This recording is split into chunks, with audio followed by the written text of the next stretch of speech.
The lost Gold Emperor of Butuan. History tried to erase him. 1,000 years ago in the Philippines, an emperor was buried wrapped in pure gold, and history tried to pretend he never existed.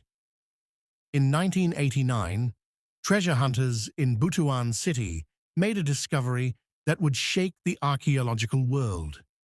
Deep in the ground, they found something extraordinary: golden death masks, golden sashes, and artifacts that pointed to a sophisticated society that thrived over 1,000 years ago. But the most shocking discovery: the remains of individuals wrapped entirely in gold, rulers who were literally entombed as golden emperors. If this part of history blew your mind, hit the 500 like, share your reaction in the comments, and subscribe the channel, turn on bell notification. Today, we're uncovering the truth about the lost gold emperor of Butuan and the advanced civilization that history nearly forgot. The discovery. Our story begins not in ancient times, but in the late 20th century, in a region of Mindanao that had long been considered peripheral to Philippine history. In 1989, workers and treasure hunters in Barangay Libertad, Butuan City, were digging when they stumbled upon something that glittered in the soil. At first, they thought they'd hit the jackpot, literal gold, but what they'd actually discovered was far more valuable than treasure. They had found an ancient burial site. The Philippine National Museum was alerted, and archaeologists rushed to the scene. What they uncovered was breathtaking: golden death masks, intricate golden sashes, golden pectorals, and various gold ornaments. But the centerpiece was something unprecedented: skeletal remains wrapped in gold sheets. These weren't just wealthy individuals. The sheer amount of gold and the ritualistic nature of the burial suggested these were supreme leaders, possibly rajas or datus of immense power. One burial in particular stood out. The skeleton was adorned with so much gold that archaeologists began referring to this individual as the Gold Emperor of Butuan. The burial site, known as the Butuan Archaeological Sites, revealed multiple gold-wrapped burials, but the one that captured imaginations was this primary figure, a ruler whose identity remains a mystery to this day.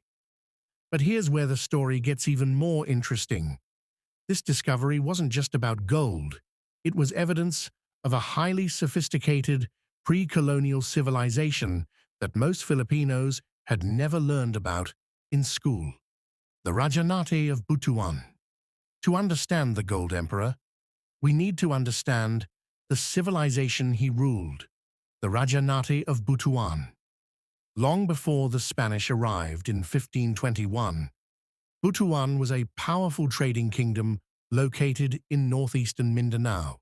Historical records, particularly from Chinese sources, tell us that Butuan, spelled Butuan or Putuan in ancient Chinese texts, was a thriving maritime state. The Chinese Song dynasty records from the 10th and 11th centuries mention Butuan as a tributary state that sent diplomatic missions to China. In 1001 AD, Butuan sent its first recorded diplomatic mission to the Chinese court. This wasn't a one-time event. Records show multiple missions throughout the 11th century, suggesting sustained diplomatic and trade relationships. But Butuan wasn't just trading with China. Archaeological evidence shows connections to India, Thailand, Vietnam, and other Southeast Asian kingdoms. Artifacts found in Butuan include Indian beads, Chinese porcelain, Thai ceramics, and Vietnamese pottery. This was a cosmopolitan hub, a cultural crossroads where East met Southeast Asia.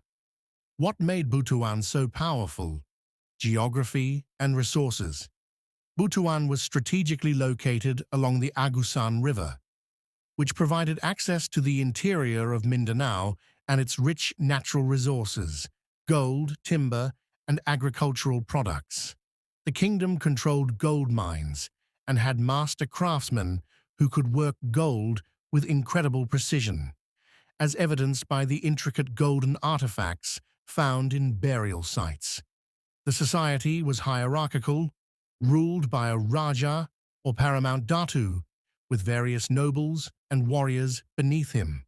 The use of gold in burials wasn't just about wealth, it was deeply spiritual. In many ancient Southeast Asian cultures, gold was associated with divinity, immortality, and the sun. Wrapping a ruler in gold was a way to ensure their divine status in the afterlife.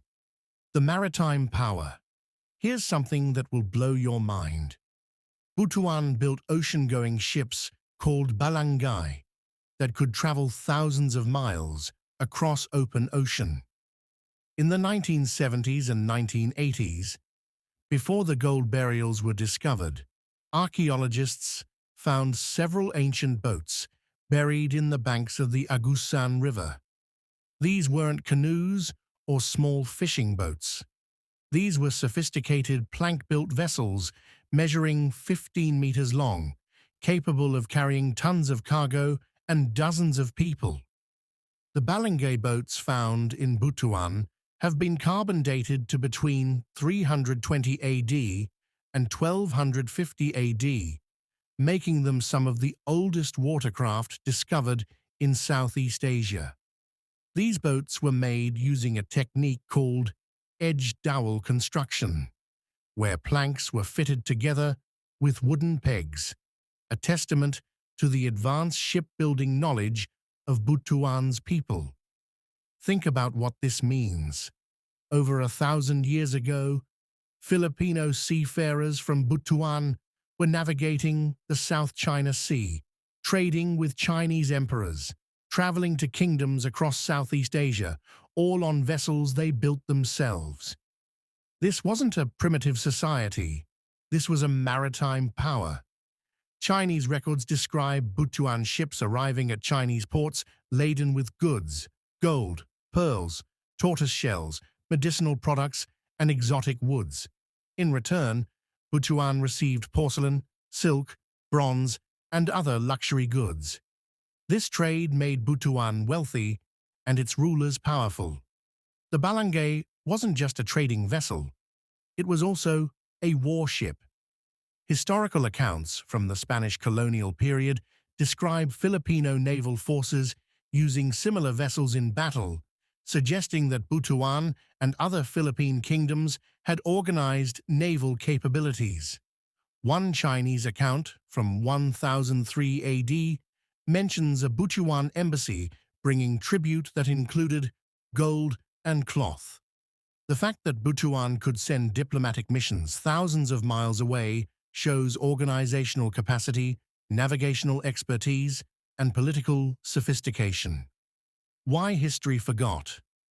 So if Butuan was this powerful, why don't we learn about it in school?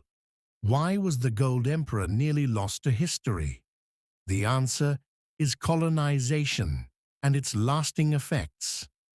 When the Spanish arrived in the Philippines in 1521, they encountered numerous independent kingdoms and rajanates across the archipelago.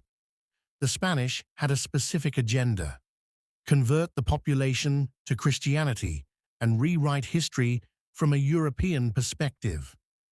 Pre-colonial Philippine history was largely oral, passed down through epics, songs, and stories.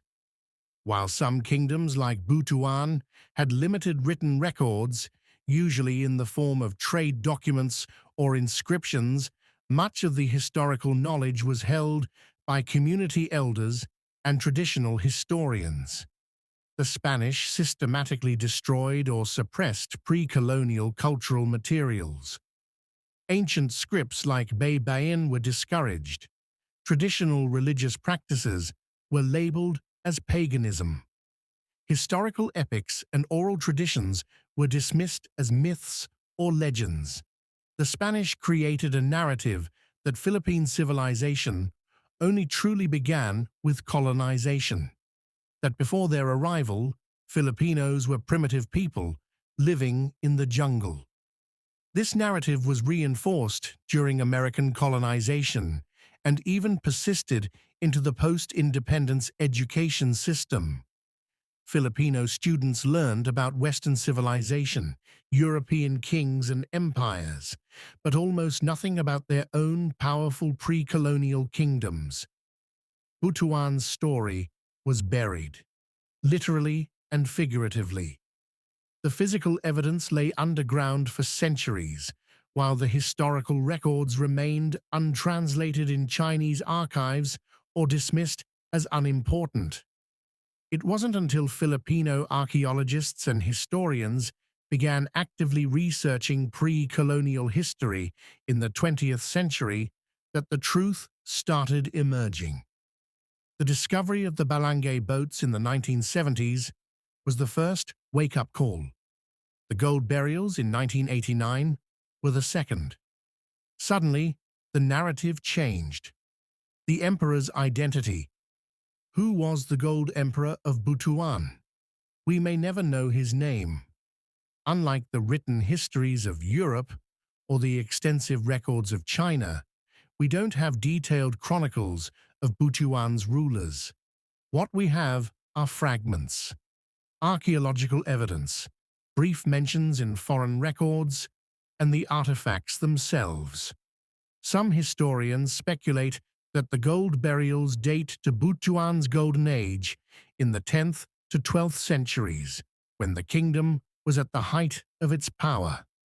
The individual buried with the most gold could have been one of the Rajas who sent diplomatic missions to China, a ruler wealthy and powerful enough to command the resources necessary for such an elaborate burial. The burial practices reveal fascinating details about Butuan's culture. The use of gold wasn't random. Specific pieces had specific meanings. Golden death masks covered the face, perhaps to preserve the ruler's likeness for the afterlife or to signify their divine status. Golden sashes wrapped around the body might have indicated rank or spiritual protection. Other items found in the burials include gold beads, ornaments in the shape of flowers and animals, and even gold sheets stamped with intricate designs. The craftsmanship is exceptional, comparable to gold work from other Southeast Asian kingdoms like Srivijaya or Majapahit.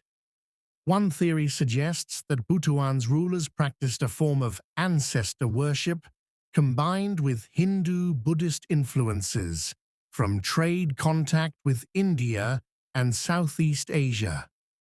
Gold, being incorruptible and eternal, was the perfect material to honor divine ancestors.